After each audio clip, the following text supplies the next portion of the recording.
This is Mae Brussell. This is tape number 359, October 20th, 1978, and it's side one. This is the fourth of a series on the House Select Committee on Assassinations, but sandwiched in between these tapes on the House Select Committee, there's certain events that I do want to keep you up with so that we don't get too far behind, and I will be doing more about them later. Next week, I'll have a lot to say about Pope John Paul II. I hope you're watching and saving as many articles of this gentleman as you can. I've been calling the wire services, the news services here and various places around the country to identify the chemical factory where his father worked and also where he worked in Poland, because I.G. Farben had chemical factories right outside of Auschwitz, and that is where they used the slave labor and supplied all the chemicals for extermination in the concentration camps in Germany. And this particular pope lived in Wadowice, W-A-D-O-W-I-C-E, just outside of Auschwitz, and he did work for a chemical plant. And because of his close alignment with our national security advisor, Mr. Brzezinski, who I don't trust, I've warned many people through the years on the radio shows and through interviews and articles about the Nazification of America. This man seems to have all the important qualifications, and we'll do a profile on him next week. I also promised to do a comment on things that have been happening to me. I haven't been too secure. I feel that there's a lot of danger around me at this point. There are points of pressure, and then they are reduced, and I'll go into those circumstances too. There's no point in bringing them up. I promised I'd do it this week, but it's a whole tape in itself practically. Maybe we'll do one side of Mae's experiences next week and one on the new Pope. The worst thing that happened just before I made my tape last week was that the nuts and bolts had been removed from my car that holds the wheels on, and they would have fallen off if I had just gone just a little bit further, and were off down on the ground when I got down the hill to get gasoline at the gas station that day. And they told me they had never seen that before, that it would have to be done from opening the hood, and that I should be locking the car at night, which I never do, and that these bolts would have to be removed at that point. But what's so scary is that I live a mile up a hill, and it's a pretty steep hill from Carmel Valley Road, and if the wheels had fallen off coming down the hill, I'm not really sure that I would have been alive. There are people around me that I have suspicions about now that I feel very uncomfortable. We'll do more later. I don't just want to scare you, but I just wanted to let you know that I did get the wheels fixed, and it was a fluke. I happened to have 15 minutes before I was meeting somebody, and I got gasoline, which I didn't need. The tank was half full, and it was when I turned my wheel in the gas station that the wheel was scraping the fender, and the wheels were off and had fallen down. And so they took care of that, and it scared me, in addition to a telephone call I got a few days later threatening me. That's why I didn't go up to KGO. I was supposed to be with Bob Trevor in San Francisco and do a 3-hour show up there, and he said it'd be all right to do it from the house because I got a phone call saying that I would be killed, and I didn't particularly want to be on the freeway coming back the Monterey Peninsula after 12 o'clock at night, 3 hours on the road. And so we did the call from the house, and he was angry with me. He said it would be okay, and then he got angry and changed his mind and wanted to cancel the show, and then he went ahead and did 2 hours instead of 3 because I wouldn't go to San Francisco. I'd rather just stay here and not take the chance when you're getting telephone calls that you're going to be killed. It just doesn't make sense to go up the city for Bob Trevor or for anybody else. Just a few updates here really fast, and then we go to the House Select Committee, because none of this is really separated from the current news, isn't separated from the past. I never thought it was. For those of you that have tape number 354 on side 1, I talked about Ken Reitz, who's managing the money for Evel Younger and Mr. Mike Kerb running for lieutenant governor. And I talked about the death of the late William O. Mills. I misspelled it on my sheet. There's no E in the Mills, but you know that. And also a James Webster that was killed, and James Glover, Colonel Webster and James Glover, who were receiving this money. It was a special fund from the White House, from the desk of Robert Haldeman, whose son went on to work out at MGM, and so did Ken Reitz go out to MGM, and now there's been articles linking Metro-Goldwyn-Mayer Studio to the CIA, and I had that in my notes here that Reitz went on. Well, after the scandal broke that this money, and I thought it was the secret kill money for shooting George Wallace in Maryland, was in that surface. William Mills died, and also the two men just before he died that had delivered the money from Ken Reitz to Congressman Mills had died. And I got a letter from David Miller, who's a great researcher. He lives in Florida. And he reminded me after this tape, he wrote a letter. He said, when Representative Mills died, he was replaced by Maryland representative by Robert Bauman, B-A-U-M-A-N, a William Buckley YAF protege and a pal of Tom Charles Houston. Tom Charles Houston is the gentleman who was making the plans inside the White House to combine the military, the FBI, the CIA, the National Security Agency for domestic dirty tricks and surveillance, just the way for the kind of action such as the death of William Mills and his fundraisers, Colonel Webster and James Glover. And David Miller wrote that Representative Bauman is one of the men in the House of Representatives that was calling for an end to the House Select Committee on Assassinations. He doesn't want the investigation of John Kennedy or Martin Luther King investigated. Howard Hunt was one of Mills' constituents in the suburb of Maryland. Mills was very close to the CIA. He succeeded Rogers Morton, if you remember, from Maryland, who was close to Richard Nixon, who resigned the House of Representatives to work with Nixon, and later Ford as Commerce Secretary, and he's the man who helped work with the Arab oil boycotts at the time they were going on. So this is an interesting congressional seat in Maryland that Rogers Morton had, and then William Mills, and linked up to the men with the dirty teams and the washing money, and then replaced by Representative Bauman, one of the strong advocates for suppressing the murder of John Kennedy. David Miller also wrote, when he saw my tape, the one tape 356, that's September 29th, on Lieutenant Governor Dymally and Mike Curb, and he reminded me, and some of this I knew, and I share with you, that Mike Curb of Metro-Goldwyn-Mayer, now running for Lieutenant Governor, is the man behind the Sammy Davis hugging endorsement of Richard Nixon along with Ken Reitz. Curb's bubblegum band, called the Mike Curb Congregation, recorded The Candy Man with Sammy Davis in 1972. They pushed it into a hit. Then Mike Curb and Ken Reitz hired Hank Haldeman at Metro-Goldwyn-Mayer, the son of the man who was supplying the funds for them for the action and dirty tricks, and so forth. He wasn't aware, David wasn't aware that Mike Curb was running for lieutenant governor here, but he reminded me that Ken Reitz, the dirty trickster who worked with Robert Haldeman and Congressman Mills and who's running Evel Younger's campaign, was a liaison between Ronald Reagan and Joe Tomasi and the Committee to Re-elect the President and the Nazi Party in California. Reitz was close to Donald Segretti. He ran Bill Brock's campaign versus Albert Gore in 1970. That was a key dirty tricks campaign in which Gore and Tidings were removed royally. Reitz was an important member of the Nixon team. He's still at large. David wrote that in response to the tapes that I had, and I think that was interesting. Also, October the 6th, 1978, tape number 357, I mentioned death of JFK witnesses, Vice Admiral Rufus Taylor, who died September 14th, 1978. And when I do an update on the SLA soon, I'll give you some more material. But it seems that Mr. Rufus Taylor was called in by the University of California in Berkeley at the time of the political activism in 1969. This is when Tom Charles Houston and the group were forming their COINTEL program for the Pentagon and presenting it in 1970. The University of California wanted to break up the radicals and the demonstrations and the anti-war people, so they called in Mr. Taylor, Admiral Rufus Taylor, Vice Admiral Taylor, Deputy Director of the CIA, indicating he was available for an assignment in the field of intelligence for the University of California in the period that began in 1968 for the CIA.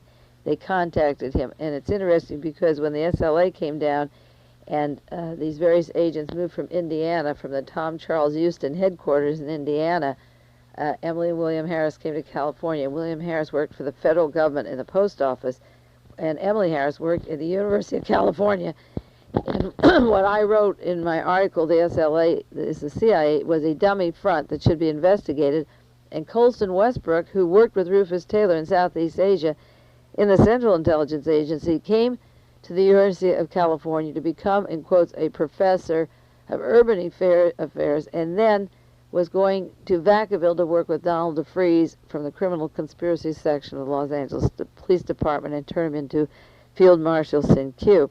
I just bring this up now because the article which I had from February 25th, 1975 has been put away in a box, and after Rufus Taylor died, making the connections to Lee Harvey Oswald and the U-2 program in Southeast Asia and counterintelligence in the Soviet Union, I just wanted to mention the fact that he also is linked directly to the CIA and the University of California, and that's why the SLA is the CIA, or the John Kennedy assassination, or the Manson family, or any of these counterintelligence Reichstag kind of actions in order to get police bugging, the Gestapo, really, that's what James McCord called it.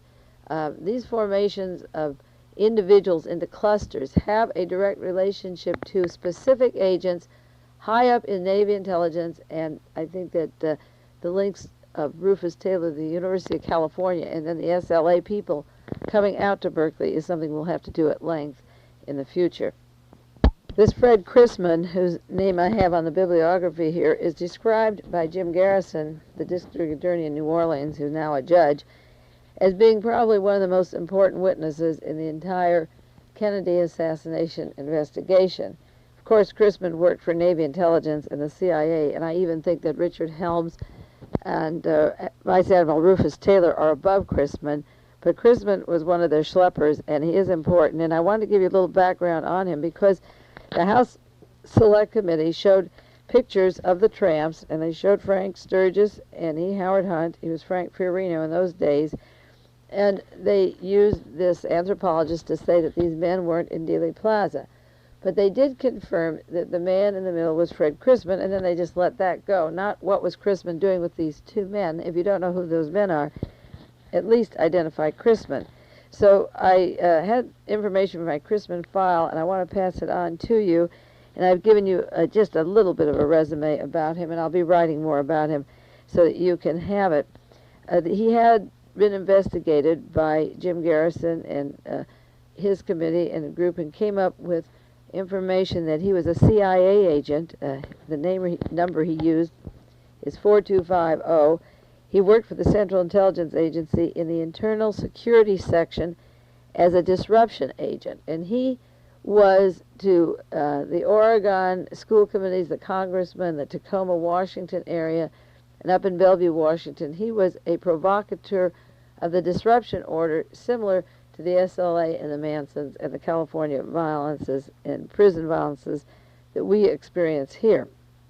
Fred Crisman was considered, in quotes, dangerous to the democratic way of life. The report that I have of an investigator describes him as such: dangerous to the democratic way of life, that such agents should be halted.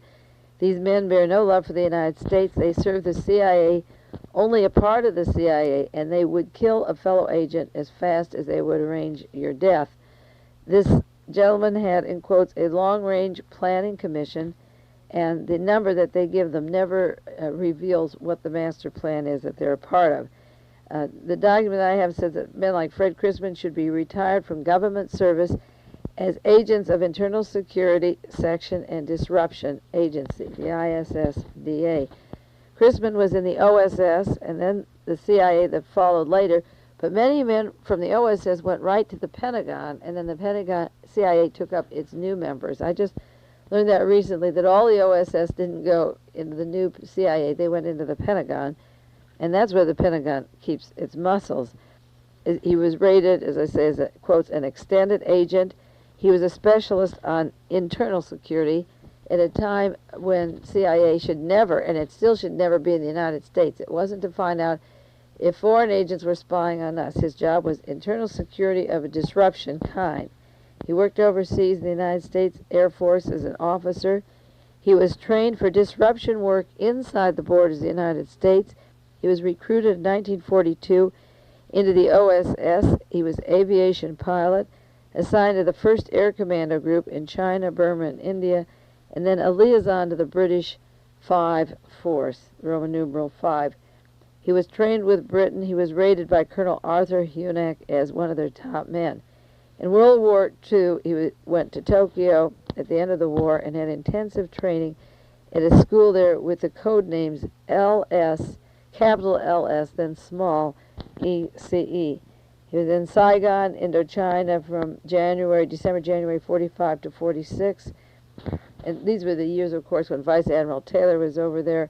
Important years. And this is a time period where the French were in Vietnam, and Mr. Conin went over to see the operation. And the network of American involvement began with Allen Dulles and agents of the United States in the 40s with Southeast Asia. And, of course, the oil and the narcotics of the Golden Triangle then were up for grab. If we have the weapons, we could get the narcotic traffic and the oil, and those were the main things that have always been desired by our establishment in Southeast Asia. Mr. Crisman returned to the United States in 1946, went directly to Washington, D.C., from the military, and went then into that special school, Internal Security School of the OSS.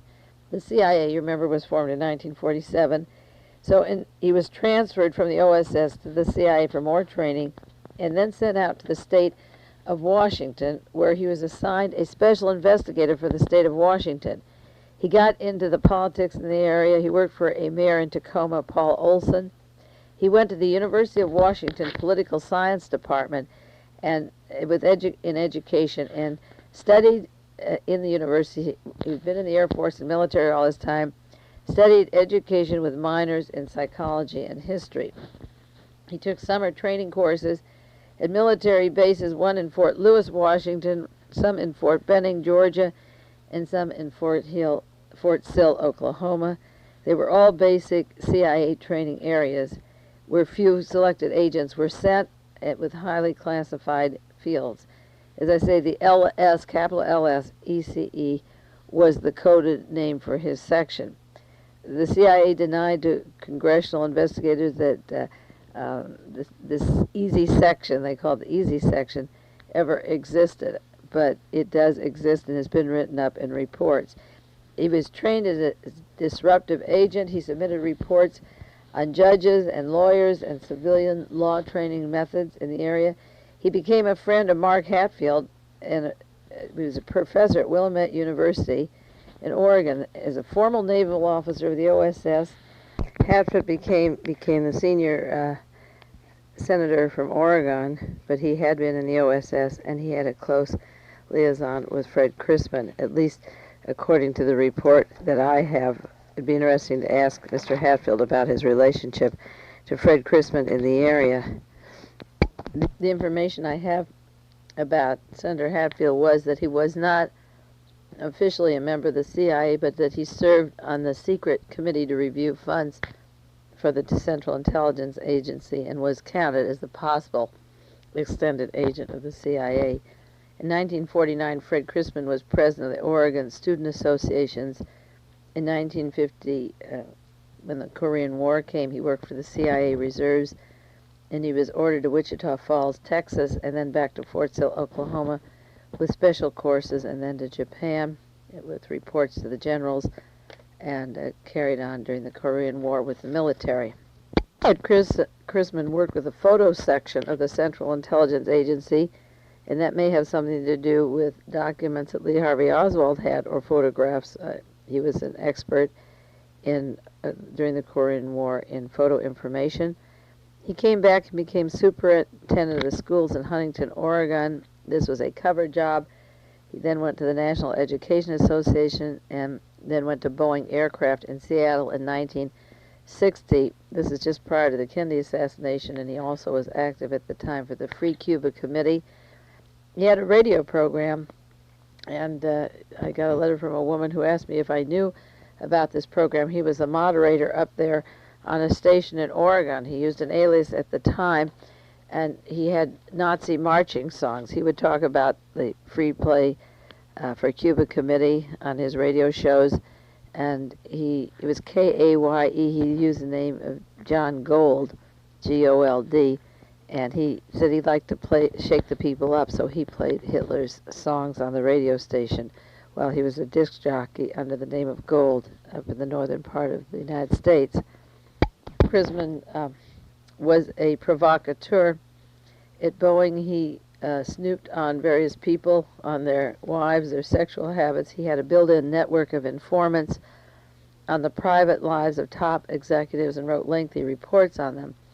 I think this is important because Howard Hughes' organization seems to be the major umbrella for the Central Intelligence Agency assassination teams, and also the largest area of making satellites, stations, observation stations that can take account of the various fish and forests and oils and minerals and launchings into space. And if there was a competition between Boeing and Lockheed for contracts, it certainly seems that Fred Crisman, as a provocateur inside the Boeing aircraft, kept things stirred and in trouble so much that Lockheed probably was favored for many of these contracts. Boeing Company was aware that he was in the Air Force intelligence.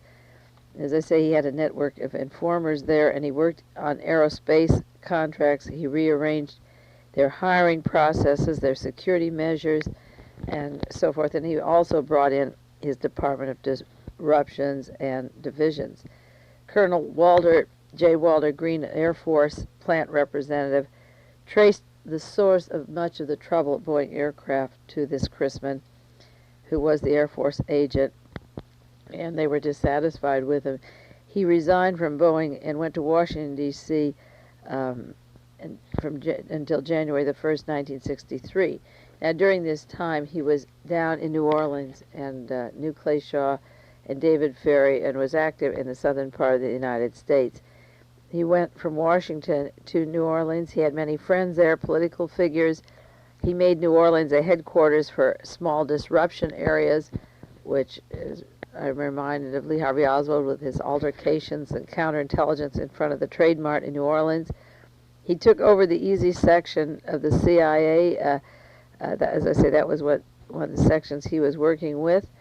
He was friendly with the Perez family down in Louisiana, and he was known by Jim Garrison. Jim Garrison remembered Fred Crisman as being there, and he had a buddy that traveled with him by the name of Thomas Edward Beckham. After the assassination of John Kennedy in 1966, Fred Crisman and Ted Beckham transferred what was $700,000 to $800,000 from Tacoma, Washington to Miami, which may or may not have been a payoff for his role in setting up the assassination, and bought a car lot owned by Giulio Grassi. He formed an organization for a National Institute of Criminology, incorporated with the New York City group, and I've given you the address on 28th Street in New York, and his letterheads were signed by Howard J. Frank, a Ph.D. He started also the Universal Life Church in the northern area. He was instrumental in setting up a religious front for himself, too.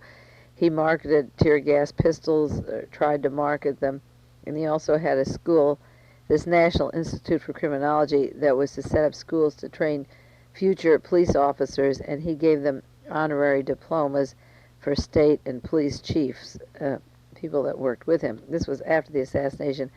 I understand that Fred Lee Crisman is now dead, and as I say, he has been identified as the person who was at Dealey Plaza, who used to use the alias John Gold. There were reports that he was involved with Swiss gold swindling deal and used the name John Gaggio, G-A-H-D-G-O, which means outsider. And it's also, that word comes from the Gypsy language, and he was instrumental in bringing some gypsies into the Seattle, Washington area. He was interested in gypsies for some reason or other. The Olympia, Washington Police Department suspected him of narcotics activities with an organization called the Servants of Awareness, and the head of that group was called Mr. Turnbull. The FBI had once investigated him, and he had his finger in a lot of pots, as you see, the narcotics and the education, and he taught and had an executive position in the schools in Oregon and in Washington. He managed political campaigns in the area. He was in a group of counterintelligence with radio talk shows and so forth. So that's Fred Crisman, the man who was mentioned by the House Select Committee as being the person leading off the tramps, allegedly E. Howard Hunt or Frank Sturgis. They never have been positively identified as them, but certainly an interesting character and one that should be explored. And the fact that he's dead and the House Select Committee has identified him doesn't mean the investigation should end. Of course, Robert Blakey and his committee will end the investigation on Fred Crisman, but there was a lot to know, and Jim Garrison has a lot of information on him. I've given the address of Tom Adams, not Tom Davis, Tom Adams, in Paris, Texas, who has information on Crisman, and if anyone else has information, they can send it to me or Tom Adams. But this is a man that should be investigated because of the links he had to the Pentagon, the Air Force, being in Dealey Plaza at the time of the assassination, accruing a large amount of money afterwards, involved with narcotics and organized crime. He had a profile that cut across all the suspects in the Kennedy murder. Bernard Fensterwald, who had a defunct committee to investigate assassinations, long linked with the CIA, wrote a book called Conspiracy or Coincidence, which is a good book on the assassinations. And he had a press conference, and he said that that new House Select Committee, as it was working, has set up a bunch of straw men, and now they have knocked them down. That they had 79 public witnesses. They introduced 500 separate pieces of evidence and found no new thread to unravel a conspiracy and no evidence to undermine the Warren Commission's finding that Lee Harvey Oswald did it alone. I made a list of the straw men as a critique, the former tapes on the House Select Committee. I've talked to you about some of the techniques that they use, the trickery, to come to the low man conclusion. I've talked about the murder of the important witnesses, the inability of the committee to wake up and ask the right questions, and also the amount of evidence that had been destroyed. Now I want to talk about those straw men and the parts they left out of the House Select Committee on the remaining time we have on this tape and the other side. They had a set of about 17 or 18 things that they wanted to prove were incorrect on the part of the critics, and they wanted to do it publicly so the media could put these so-called theorists to rest. We know they're not theorists, but this was the way of putting them silenced, they hope, once and for all. The first, I'll go down the list, was to show that John Kennedy's head could go backwards, that the law of physics that threw that head back didn't necessarily mean that a bullet came from the front, that a bullet could come from the back and cause his head to go backward. They had to show that 2 shots, or at the most 3 shots, hit John Connally and John Kennedy, and they came directly in back of them from the Texas School Book Depository building. They had to show that the trajectory was absolutely perfect, that the bullets could go through John Kennedy's back and come out his throat, into John Connally's back and come out his chest, and then go into his wrist and thigh. They dropped short on that part, but they said the trajectory was perfect. They were aligned. It couldn't have been better. That's the way the bullets came. They wanted to show that Lee Harvey Oswald's head was, in fact, on that body, the picture taken at Neely Street, and that Lee Harvey Oswald said it was planted there. The line across his chin was, in fact, the natural cut in his chin, and then that was Lee Harvey Oswald having his wife Marina shoot a picture with the incriminating evidence in the communist literature. They had to prove that Lee Harvey Oswald had no doubles, that there was no puff of smoke at Dealey Plaza, that Lee Harvey Oswald did it alone without the help of any companions, that his motive was because he was crazy or jealous of the rich, that Fidel Castro possibly had the motive of vengeance to get at John Kennedy because the CIA had planned to kill Fidel Castro, that Lee Harvey Oswald shot at Major General Edwin Walker in April of '63, that E. Howard Hunt and Frank Sturgis, were not in Dallas at Dealey Plaza November 22nd, 1963. They had to prove that Billy Lovelady was in front of the Texas School Book Depository, that it was not Lee Harvey Oswald, that Lee Oswald was in the Cuban agency in Mexico, that he had no doubles. The umbrella man did not place a signal or fire a weapon, that he was only out there on a fluke on that sunny day with his umbrella, that Jack Ruby was simply a paranoid Jew who was crazy, that the Dallas Police Department gave sufficient protection to Lee Harvey Oswald, that it was a fluke that Jack Ruby got in there, that the Secret Service did a good job on November 22nd, 1963, and they couldn't have done anything better under the circumstances, and that the mob, even though they had links to Jack Ruby or a motive for killing John Kennedy, had no contacts with Lee Harvey Oswald or Jack Ruby, that the mob didn't kill John Kennedy, and that the lone assassin story will hold up for all time if one examines it carefully with 17 days. And also they showed, and we went into it last week, that the death of primary witnesses had nothing to do with the total picture at all, that this was merely a coincidence of people with calcium in their body or physical handicaps that they possess, and that they weren't being silenced.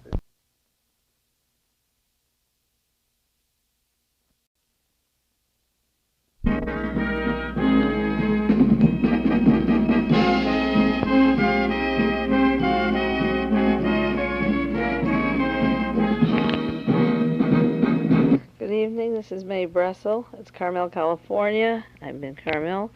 This is side number 2, tape 359, October the 20th, 1978. I'm going to read off to you now from the list. It's a printed flyer that you have, and I'm glad that we get those out now as against the radio programs that I had for 8 years without the sheet. They went so fast that people couldn't keep up with the information. But I'm going to list for you and just run over these 19 different sections of errors that the House Select Committee made in 1978.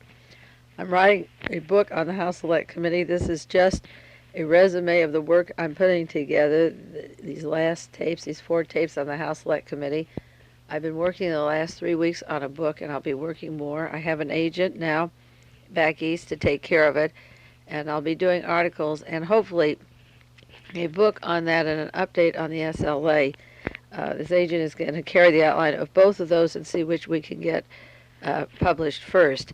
And the breakdown of the book that I'll do on the House Select Committee is basically what I'm sharing with you on these tapes now, even though the book may not come out for a year from now. If it comes out, it takes a while to put it together, going into the methods that the House Select Committee used, the straw men that they tried to knock down, which I just went into on the other side of this tape, and then the major errors. Now, the errors of the 1978 investigation listed here, some of these are an entire outline of a book I have ready to go, 300 or 400 pages on just this particular subject that they left out. So when I run it down, it doesn't mean that I have one document or a piece of paper to challenge what they left out that I could have sent to them. It means that I have the manuscript of 8 consecutive books on the assassination that have never been published before, all new material, even though there's about 200 books out at the present time. The first item here is one that I did part of a tape with you, and I won't go into again, was the assumption that Lee Harvey Oswald is guilty where there was no evidence that he killed anybody. The subject of that book that I want to write is called Patsy into Decoy. How you take a man who agrees to be in a certain position or programmed to be there. Pardon me, I take that back. It's decoy into the patsy. How you take a decoy and rearrange him and then make him the fall guy, and he drops dead. This happened at the time Malcolm X was killed. The man who was involved with that is then shot on the spot. It's the decoy that's used and then becomes the patsy. The second subject that they ignored totally, and I have mentioned before, was the possibility of using silencers. And I want to do a book called Ways to Kill on all the weapons and means that the intelligence community has to kill, and even going up to, say, just this last week, putting rattlesnake in mailboxes, but the ways that they've admitted that organized crime or the mafia have used to kill for the intelligence community in this country, and that includes that section on the Mr. Wirbel, Mitchell Wirbel, and the use of silencers for the same people that have been charged by the researchers as having a role in the Kennedy assassination.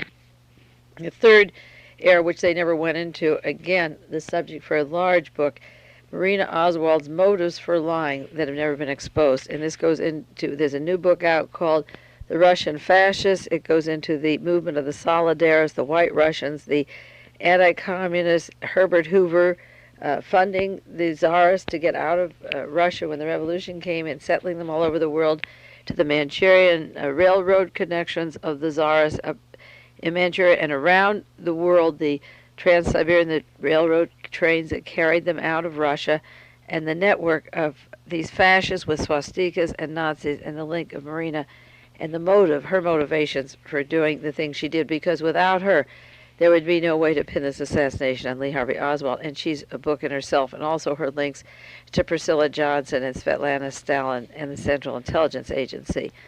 The next era they left out was the use of Lee and Marina Oswald to physically be in contact, working with, employed by agents of the Pentagon, the Defense Industry Security Command, the Defense Intelligence Agency, the FBI, the CIA, Navy intelligence, and their links personally, every single personal link in the Dallas-Fort Worth area, not only to oil engineers, but a man like George Bowie, who worked for DeGoya McNaughton as an accountant, and that was the account of John Getty and the oil people, and their links to the intelligence agencies being met at the harbor when they came in New Jersey by Spaz Rakin. That has been written about, the man who met them at the harbor, but the links of every single person, and there's about 30 that are linked to the CIA, like Alexander Zeiger, who ran the radio factory in Minsk, where Lee Harvey Oswald worked. Another area that they left out, when they covered the motive of the killings in Dallas, his conclusion was that if Castro didn't have the right motivation, or he had and didn't pull it off, then Lee Harvey Oswald was crazy. And I think there should be a book written, a short book, long enough to include all the motives for people that wanted John Kennedy dead, other than Lee Harvey Oswald and Fidel Castro. And there's about 11 other branches: the civil rights movement, the steel people, organized crime, Robert Kennedy. Singly, they've been mentioned as targets, say that organized crime, maybe Santos Trafficano didn't like Robert Kennedy or Carlos Marcella.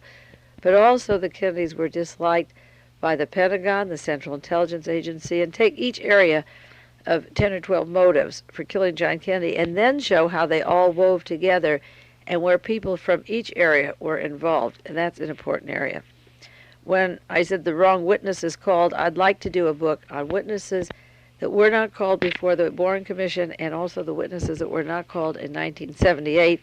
And I just give one example here of Richard Helms is alive, E. Howard Hunt is alive, and Frank Sturgis, and they were not asked publicly under oath if they were in fact in Dealey Plaza. We didn't get to hear or see them or record this for ourselves and put it to a lie detector test, only in a private office where Alan Dulles had said before that he would lie if it involved the CIA, he would protect them, and E. Howard Hunt was his protege, director of the CIA, who destroyed all records of mind control, which again might go to Jack Ruby and Marina Oswald in the Sedona, Arizona connections. Just an example of the wrong witnesses called is the admission that Fred Crisman, that was in Dealey Plaza with the tramps, and yet not calling the people that might have worked with Fred Crisman. The fact that he's dead, and Alan Dulles is dead, and David Ferrie is dead, or Clay Shaw isn't important. There are many alive who would know about Fred Crisman. Then the links to the Nazis, to the assassination has been ignored. Not only George de Mohrenschildt and Albert Osborne, but the allegations from Argentine written up in the book Were We Controlled, and the allegations now that Martin Bormann sent the assassin to do the fatal headshot. There are many links. Also this Fred Crisman with his Hitler Nazi music, and the YAFers in the Dallas-Fort Worth area brought over from Germany. The links of the Nazis to the assassination has been left out. And then, of course, the entire Torbett document, which I've done radio shows and cassettes about. You can buy the Torbett document from research. I have the address here, Tom Davis in Aptos, California. You can buy that if you don't have it. And then maybe someday on a program or a tape, I'll do just my analysis of the Torbett document with you. But it certainly had long details of Permindex, which does in fact exist, and the links to Clay Shaw and Reinhard Gehlen, the Nazis, the organized crime, the World Council of Churches, the umbrella cloaking for the funding of these espionage operations. The Torbett document is a manuscript that is important. I have a tape recording here of a conversation where I called Robert Blakey the chief counsel of the House Select Committee, and I tape recorded the conversation. I said, "Do you have the Torba document?"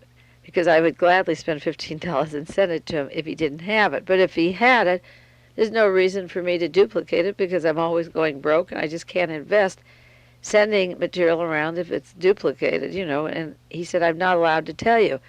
And I said, "Well, you're the chief counsel and I want to send you information. Just say, yes, I have it, or no, I don't have it." And he says, "I won't tell you." And I think I mentioned this once on a tape before, that he refused to say whether or not he had it.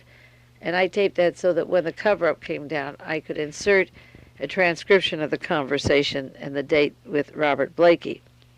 The link of Robert Morris, he was part of the House internal subcommittees when Richard Nixon was prosecuting Alger Hiss. He was very active politically in the Young Americans for Freedom. He was the one who took Larry Schmidt from Germany, worked in Germany with Nazis and military intelligence under his arm, and put him and his cohorts to work with money in the Dallas-Fort Worth area, and Volkmar Schmidt went on to work for General Walker. And the links of the Young Americans for Freedom, again, is important because in 1978, Mr. Vogary takes over the YAF and has the conservative members for Congress put in strategic positions. There are airplane crashes or near crashes happening of candidates who are on the wrong side. And I think that the links of Watergate, this Douglas Caddy, the attorney who formed Young Americans for Freedom, was the man who worked at Mullen Associates, and his name came up when E. Howard Hunt was arrested because it was at Mullen's office where the plans for the riots in Miami and the assassination plans that would have been exposed if Watergate had been exposed properly were taking place. Douglas Caddy and William Buckley, always in a can of worms of CIA espionage, linked to Robert Morris and the YAF, General Walker, and German intelligence, were not only not called as witnesses, you could cross-file it, but this whole can of worms, which is a subject for a book, again, that I want to write. It involves Jack Ruby and his fear of Bernard Weissman. Bernard Weissman was hired by these racist, anti-Semitic Nazis, and Lamar Hunt paying the bill with a couple other cohorts to put an ad wanted for treason in the newspaper the day John Kennedy was killed, and Bernard Weissman had to put his name on it even though he didn't know the people or the organization, and he testified they were using my name because I was Jewish. And they had to link Weissman with Rubenstein, that equals communist. Oswald, fair play for Cuba down in New Orleans, that equals communist. Therefore, communists were behind the John Kennedy assassination. Jack Ruby panicked when he saw the ads with Bernard Weissman's name. He didn't know him. He tried to find him. His mailbox was near Ruby's in the Dallas-Fort Worth area. And the can of worms here of Bernard Weissman and these people in the Dallas-Fort Worth area is the outline of a book I want to do someday that they left out.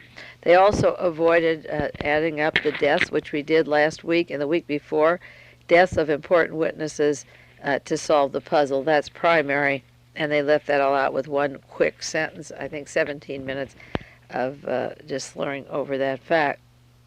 They ignored the findings of their own selected witnesses, which is the area I'll be doing primarily in the first part of the book, but this is why the 1978 investigation failed, and then I'll be taking specific witnesses and what they testified and how the evidence didn't line up with what they said, and we talked about that before. Just the bullets alone that they let NASA test didn't match the bullets tested in 1964, and those aren't available, but this is the way the commission erred.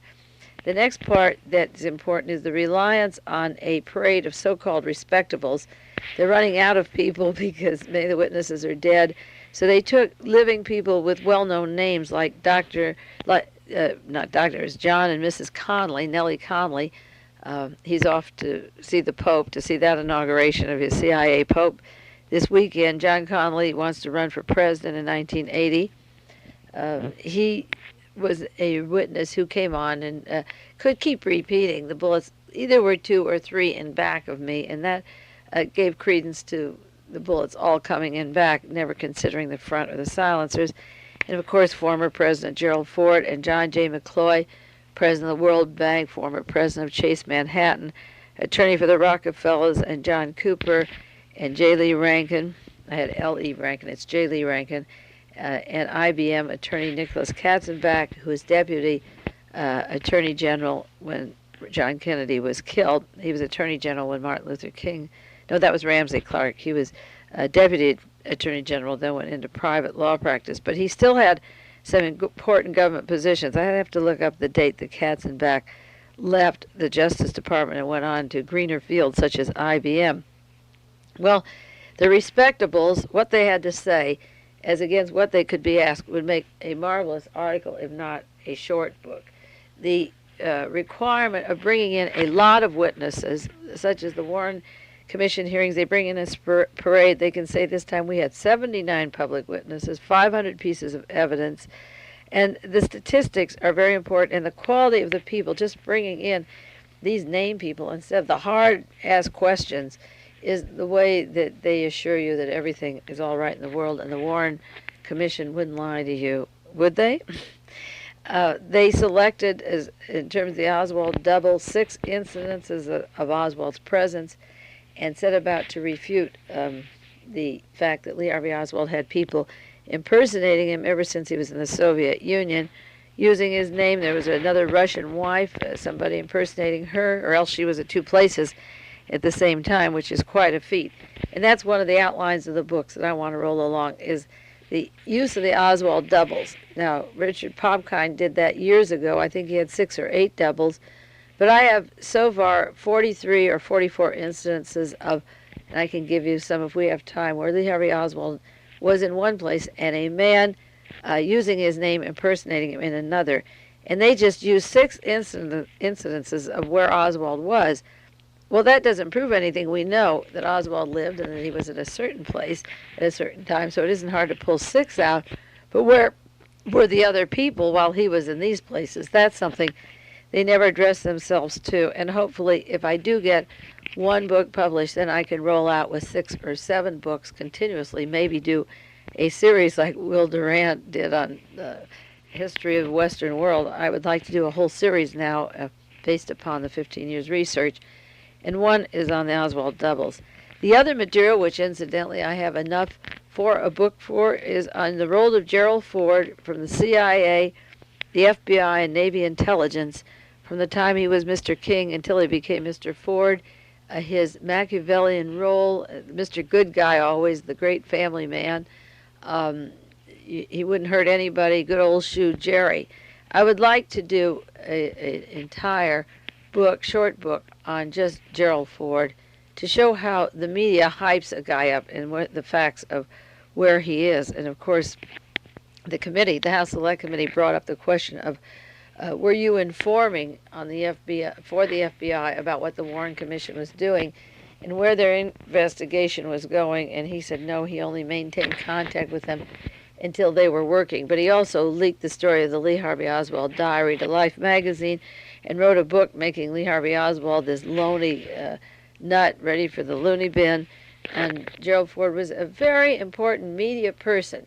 In the Warren Commission hearings, they said, what will we do about the newspapers? How will we carry the wire services? And he said, gentlemen, I can handle the AP and the UPI, which means that in 1964, Gerald Ford, as a member of the House of Representatives, had access to the United Press and the Associated Press, and that mainly determines what goes over the wire services. And he could carry the media story of Lee Harvey Oswald, the media story of Life, and the diary or the phony pictures of Lee Harvey Oswald with a rifle and gun, and all these media projects he was good at, and then his own book. So he was a media man, and he also was on the Watchdog Committee of the Central Intelligence Agency all the time.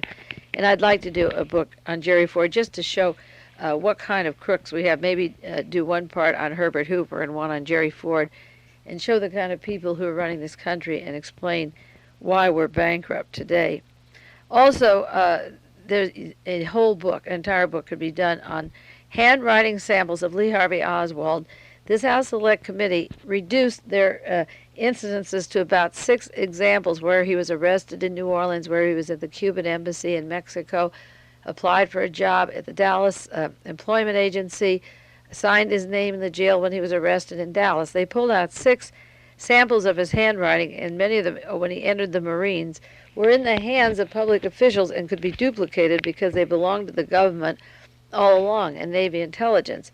But a friend of mine helped me here in Carmel. We did this, several years ago, at least 6 years ago. I took every picture of a handwriting sample in the 26 volumes. The last 16 volumes are exhibits and documents. The first are witness testimony. So you take these exhibits and documents, and every single time there was a writing of Lee Harvey Oswald or Alec Hidell, I would take tracing paper and duplicate it exactly and show the volume and page number of the handwriting at that particular time, and we found a direct overlay of 2 of the different handwritings, which is absolutely, totally impossible, a direct overlay, and I've never used that material or written about it. And I would like to do a book on the diary, the letters, the writings from the Soviet Union, the applications for jobs from the Marines, everything that Lee Harvey Oswald wrote himself and his signature or the so-called alias on the various cards. And I think it would be an interesting story. I hope some of you are reading the People's Almanac, Volume 2, that I mentioned that section I did on Lee Harvey Oswald and the things that Oswald said from the time John Kennedy was killed until Oswald was killed. It's right in there up front, about page 48, and I'm getting a lot of response from that. And it tells a little story of its own. Let me know what you think of it when you read it. I think it's good. I didn't make it up. I just pulled out everything he said, and it tells its own story. And when I do a book someday on the handwriting and the letters, all the writings of Lee Harvey Oswald, just like that section that they printed, were all the verbal statements he made. And when I do all the writing, we'll show the House Select Committee how to do research, how one woman in Carmel Valley can figure out a lot more, and what a nerve they have to take $6 million and take national radio time and project what they call an investigation, which is just a half-assed cover-up of the worst sort. And I want to do a book on the handwriting. Another area they left out, which is important, which would make an excellent book, are the triangle plans to kill John Kennedy, the Chicago plan, the Miami plan, and the Dallas. And which names were used, which weapons overlapped, how much information was available on the Chicago plans. Chicago's where Sam Giancana worked, who was in the assassination teams with Robert Mayu. Jack Ruby came from Chicago. Klein's gun store from Chicago, where Lee Harvey Oswald allegedly ordered the gun, although his name and fingerprints and proof of his ordering are not there. And a Mr. Valet in Chicago was involved, and the imprisonment of Abraham Bolden of the Secret Service for 6 years in mental hospital when he tried to break the story. The Miami plan that was brought up briefly at the House Select Committee when they talked about Joseph Miltier and using a high-powered rifle and making a patsy.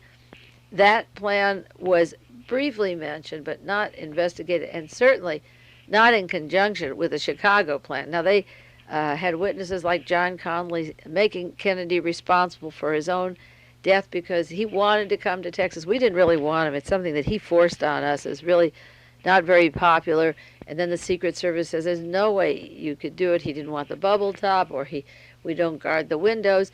But they didn't say that he was flown by helicopter from the airport in Miami to a building because the assassination plan was divulged. And the assassination plan was broken up in Chicago by the police and Secret Service. And he didn't go because that was the week that Diem was murdered in Southeast Asia by the same crooks and assassins. And he called off his trip to the football game in Chicago.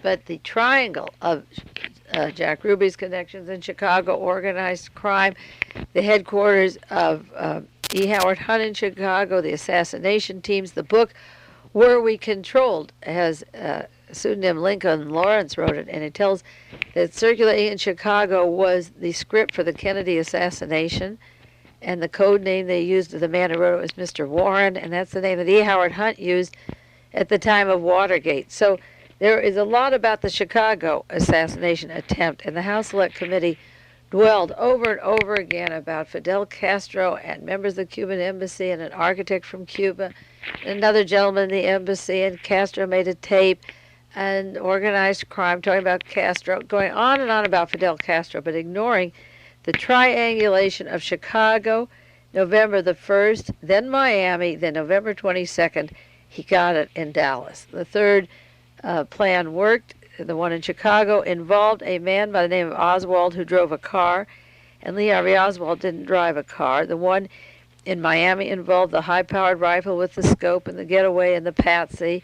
And then when John Kennedy got it, there was a scope and a patsy, and the similarities overlapped, of course, but the Chicago plan has never been brought to the House Select Committee. The mind control has never been brought out. The CIA has admitted that they erase the minds of assassins, that they cause amnesia, that they have the capability to use people, and they've tested erasing their minds so they won't remember incidences. Yet there's nothing about the mind washing of Marina Oswald. She was taken to Sedona, Arizona, where the CIA does mind experiments. They do them all over the world. But there, I understand, are trailers there, and also somebody wrote to me that a house where this job was done was formerly owned by Barry Goldwater. Another coincidence, but she was taken there by Priscilla Johnson, who still sits behind her. If her memory's gone and she can't remember something, she says, ask Priscilla. If they ask her about her husband, she says, well, I didn't know as much about him as Priscilla knows. If she says something and changes the story, and they asked her, why did you change it? You said something the first time. She says, well, Priscilla knows. Ask Priscilla. If you saw Marina on television promoting Marina and Lee, you realize that none of them were allowed to be asked questions about their role, where most talk shows allow this, and she kept looking to Priscilla for help. And Priscilla sort of has a Parkinson head that bobs up and down and grins like some kind of a weird bird. She's actually weird, but she works with the CIA, and she's been the control of Marina Oswald ever since the assassination took place, and she was with the CIA when she met Lee Harvey Oswald in the Soviet Union. But the mind control of Marina has never gone into, or the fact that when they testified about Jack Ruby going crazy, they didn't bring up the fact that the CIA doctor attending him was Jolly West. They said he was paranoid, he had fear of pogroms, he had nothing to tell, he thought he was responsible for Jewish persecutions. And that wasn't so crazy. Just follow the Trilateral Commission, Mr. Brzezinski, now this Polish Pope from the most anti-Semitic country in the entire world, pushed in by German and Brazilian cardinals. Jack Ruby would turn his grave 25 times over if he saw the world today, and Mr. Mengele's down there in Latin America, and their medical experiments continuing, and knowing they linked directly to the people that set him up. But it was easier to say Jack Ruby was crazy than to say Billy Del Mar at his nightclub at the time was a hypnotist, or that David Ferry was a trained hypnotist, also experienced in cancer research as a scientist with the CIA or independently, and that Marina Oswald is a total zombie. Now her changing her stories was simply her mind is gone. I was playing the tapes of the hearings, working on the book, and I tape the days every single day, and I'll be buying the hearings when the government printing office gets them out. But when you hear Marina and type it up or read it, you'll see how much she doesn't recall, and then you can go back to this outline, number 17, and think about Marina Oswald.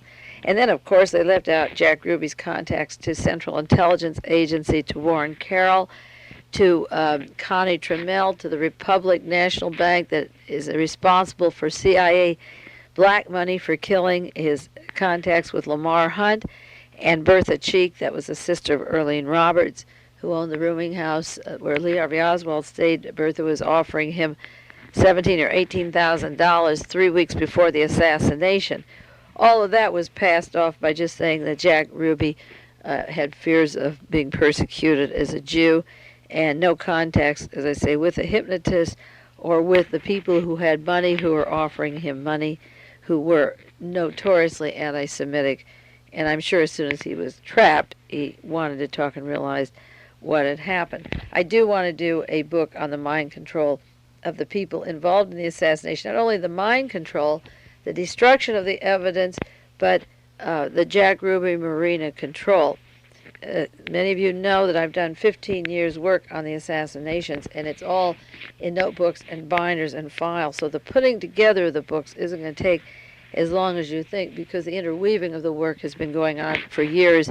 And the reason I didn't write anything sooner was that my sense of timing told me put together all the pieces first before you get a book out. And Mark Lane called his book Rush to Judgment, but I might call his book The Second Rush to rush, because his book came out shortly. It was a year after the Warren Commission hearings, but the hearings were over, and the Warren Report was published in September 28th in 1964, and 3 weeks later Mark Lane was debating publicly in a hall in New York, attacking their work. And I felt it was necessary to go through all of this work, which I did tediously for 8 years, and continued reading all the books and documents I could get.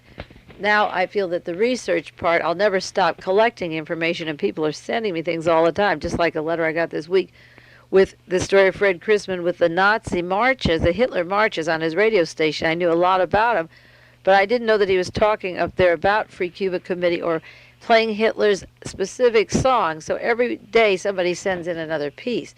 But the outline for the books is there. And then the last point on this side that I've listed, number 19, is going to the sources of the information for the second investigation. They used NASA, and we could go back to the allegations that NASA was behind the Permandex Foundation. The funding as a conduit of the assassination teams. The Pentagon was used. They sent in experts from the Army. Robert Blakey said, "We're very objective. We haven't used the Pentagon." And then when their witnesses finished testifying, he smiles and said, "I want to thank the Army for giving me time off to do this work." They used evidence and labs and the same material, the same old goat they used to show how bullets go in 1964. They had the same gentleman, the same goat, the same slides, to reaffirm what the Warren Commission did the first time. They let the same man cover up the second time. For the most part on these tapes, I've gone into the House Select Committee on Assassinations, and next week we'll get into the Pope and maybe some incidences that have happened to me and update the news. And then we will be going back to the House Select Committee from time to time, and you will be able to get your hearings and read them, and then use my resume as a guideline, and then my book, hopefully later, to study it more seriously.